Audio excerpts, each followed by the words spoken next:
वंदे मातरम। नमस्कार, जय श्री राम। भारत के ऊपर संकट बहुत गहरा है। ये संकट इतना गहरा है कि आप सोच सकते हैं कि बांग्लादेश, पाकिस्तान, श्रीलंका और अनंतर इस तरीके के देश जो कहीं अमेरिका की डीप स्टेट से प्रताड़ित होकर के, परेशान होकर के, यहाँ की षड्यंत्र के शिकार होकर के और वे दुर्गत को प्राप्त हुए, उसी तरीके से कुछ प्रयास भारत में भारत के विपक्षी दलों को लेकर के जो तैयारियां चल रही है उसको स्पष्ट दिखाई दे रहा है। राहुल गांधी भरोसे के लायक बिल्कुल नहीं है। भारत उसके साथ में तेजस्वी यादव भी उसी तरीके से उसी लाइन में चलने वाले व्यक्ति हैं। दोनों में ये अंतर है कि राहुल गांधी पढ़े लिखे भी हैं, विदेशों में पढ़े हुए हैं। तेजस्वी यादव के पास में वो हुनर नहीं है जो बड़े बड़े अंग्रेजी के बीच में देश के खिलाफ किए जाने वाले षड्यंत्र को छिपा सकें या कि अंग्रेजी में उस बात को कहीं पर्दे में रख सके। राहुल गांधी इसमें माहिर भी। अमेरिका जाते हैं, अमेरिका में डीप स्टेट के जिनसे रिश्ते हैं उनके साथ में बात करते हैं। डीप स्टेट को पूरी तरीके से संचालित करने वाली अमेरिकी शक्तियों के साथ में तालमेल न केवल राहुल गांधी जी के बल्कि सोनिया जी के भी है। ये प्रसारित और स्पष्ट रूप से है। मैं प्रताड़ित शब्द भी इसलिए कह रहा हूँ कि इससे प्रताड़ना समस्त उन लोगों को प्राप्त होती है जो भारत को प्यार करते हैं, इस राष्ट्र को प्यार करते हैं, इस राष्ट्र का भला चाहते हैं। राहुल गांधी इन दिनों में एक SIR स्पेशल रूप से जो जानकारियाँ मतदाता सूचियों को लेकर के हो रही है उसको लेकर के, और वो एक नैरेटिव बनाने के प्रयास में है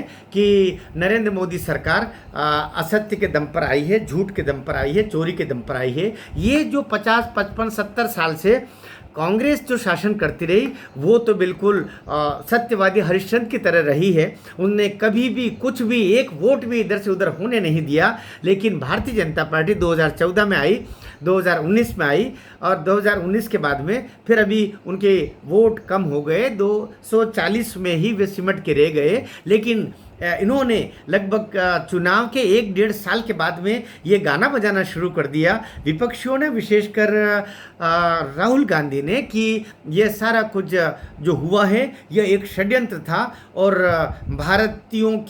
भारतीय मतदाताओं के वोट चोरी हुए।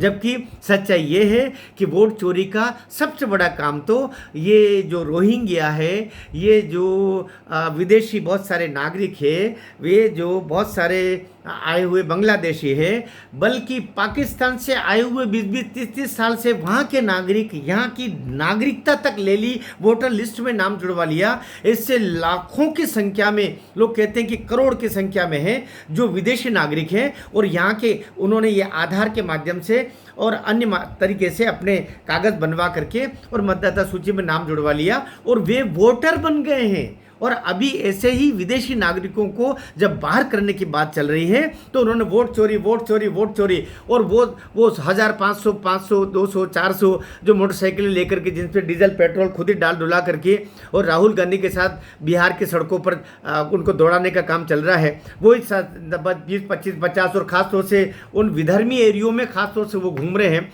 जहाँ पहले से ही बॉर्डर क्षेत्र पर पूर्णिया वगैरह जहाँ पर पहले से ही देशद्रोही पर्याप्त संख्या में वही लोग हैं जिनको बाहर निकालने का काम चल रहा है, वही लोग वहां पर इकट्ठे होकर के और राहुल के साथ रैलियों में चल रहे हैं। और कहा जा रहा है, अब राहुल गांधी ये बोल रहे हैं कि पूरा नैरेटिव हमने सेट कर दिया है। अर्थात जिस तरीके से बांग्लादेशियों के भीतर एक जहर डाल दिया गया कि शेख हसीना की सरकार गलत है, या कि जिस तरह पाकिस्तान में डीप स्टेट ने इमरान खान के खिलाफ ये नैरेटिव डाल दिया इमरान खान गलत है, क्योंकि इमरान खान भी पाकिस्तान फर्स्ट करने लगे थे। जिस तरह से शेख हसीना ने एक टापू देने को अमेरिका को मना कर दिया था, वहाँ से डीप स्टेट शुरू होती है। यहाँ इमरान ने जब कह दिया कि मेरा पाकिस्तान और पाकिस्तान फर्स्ट, तब इमरान को हवालात में अंदर डाला है, शेख हसीना को देश छोड़ के जाना पड़ा है, बांग्लादेश में तख्ता पलटा। ये सब दुनिया में जो हो रहा है वो डीप स्टेट के काले कारनामों के कारण सोचा। डीप स्टेट में बाहर के लोग खूब फंडिंग करते हैं, अरबों खरबों रुपया लगाते हैं इस देश की सरकार को अस्थिर करने के लिए। नरेंद्र मोदी जिस तरह आंख में आंख डाल करके 10-12 वर्षों से देख रहे हैं, ये बर्दाश्त नहीं हो रहा है। डीप स्टेट मतलब अमेरिका की CIA, अमेरिका की अन्य एजेंसियां जिनके पास तो बड़ा फंड रहता है जो दुनिया में वो चाहते हैं कि और कोई विकसित नहीं हो पाए, विकासशील भी नहीं रह पाए, बल्कि वो रोटी को मोहताज रहे। भारत को वे वैसे ही चाहते हैं जैसे एक ज़माने में जब देश आज़ाद हुआ था तो अमेरिका से हमारे देश में लाल गेहूं आया करते थे, जो अमेरिका में ढोरों को भी नहीं खिलाते थे वो हमारे देश में उस समय, लेकिन वो तो देश स्वतंत्रता के काल से बाहर निकल के आया था। अब देश के वो हालात नहीं है।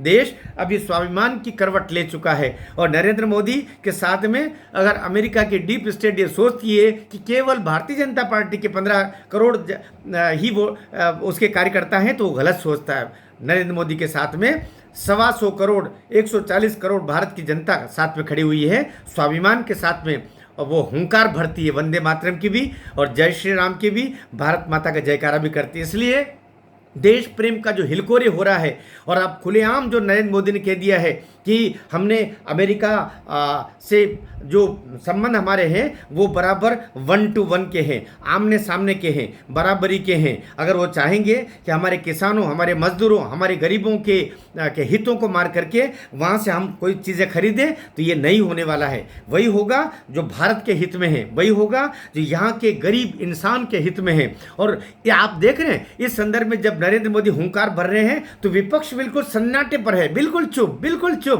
केवल उस समय जब कहा था कि उन्होंने सरेंडर कर दिया, कितना ताकि वो किस तरीके से अमेरिका से संबंध और हमारे खराब हो, इसको लेकर के राहुल गांधी बड़े उतावले थे।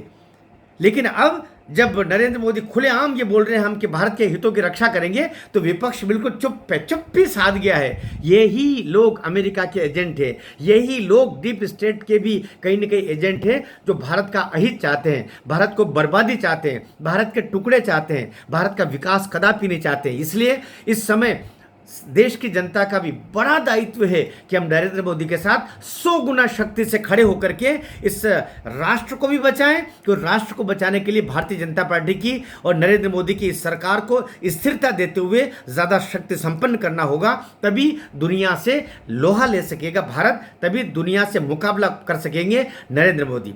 और मैं सोचता हूं कि इस वीडियो को मैं आपसे सामान्यतः नहीं बोलता हूं, लेकिन इस वीडियो के लिए मैं आपसे कह रहा हूं, प्रार्थना कर रहा हूं, अधिक से अधिक लोगों तक शेयर करें ताकि राहुल गांधी, तेजस्वी, विपक्ष के वे एजेंट जो कहीं डीप स्टेट से भी अप्रत्यक्ष रूप से जुड़ करके, कुछ तो प्रत्यक्ष रूप से जुड़ करके जो लेना देना करके और भारत को बर्बाद करना चाहते हैं, आम जनता की दृष्टि खुले, आंखें खुले और वो उनसे सावधान हो सके। और जिस तरीके से अभी राहुल गांधी पूरे विपक्ष को साथ में लाने के प्रयास करते हुए हर अच्छे बुरे कार्य, कोई सा नरेंद्र मोदी की सरकार कुछ भी काम कर रहे हैं तो उसका विरोध पर उतर आते हैं, उसको होने नहीं देते हैं। वे चाहते हैं विदेशी लोग यहाँ पर वोट डालें, वो चाहते हैं जो मर गए हैं वो भी लोग वोट डालें, वे चाहते हैं जो उस स्टेट को छोड़ के अन्यत्र जाके वोटर बन गए वो भी बिहार में अब भी वोट डालें। वोट चोरी का, वोट के साथ दगाबाजी का, प्रजातंत्र के साथ, लोकतंत्र के साथ दगाबाजी का कार्य तो राहुल गांधी कर रहे हैं। जनता को इस संदर्भ में भी बताना पड़ेगा कि नरेंद्र मोदी की सरकार, नीतीश कुमार की सरकार SIR के माध्यम से जो कार्य कर रही है वो न केवल ट्रांसपेरेंसी के साथ, पारदर्शिता के साथ उचित है, बल्कि भारत के लोकतंत्र और भारत के हित के लिए भी अत्यंत आवश्यक है। हमें आपसे ये एक निवेदन भी करना है कि इस वीडियो को आप अधिक से अधिक लोगों तक पहुंचाएं, देश भर में पहुंचाएं, ताकि लोगों की आंखें खुले और डीप स्टेट का जो काला षड्यंत्र है वो सफल नहीं होना चाहिए। भारत माता की जय।